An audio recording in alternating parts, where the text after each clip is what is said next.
मी परमेश्वर इंदापुरे. मला 2021 मध्ये पॅरालिसिस अटॅक आला होता. मग मी रील पाहत होतो. मग मला ते तपासलं ते इंदोरचा ॲड्रेस सापडला. तिथून मी गोळ्या मागविल्या. डॉक्टर वंदना मॅडम म्हणून आहे तिथून मी गोळ्या मागितल्या. मग आता 2 महिने झाले मला गोळ्या खाते मी.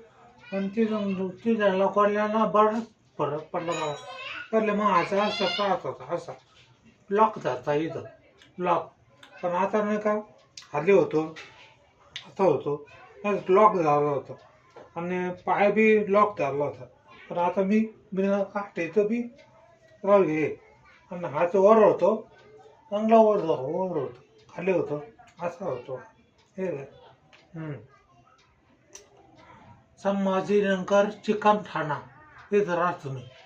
हां.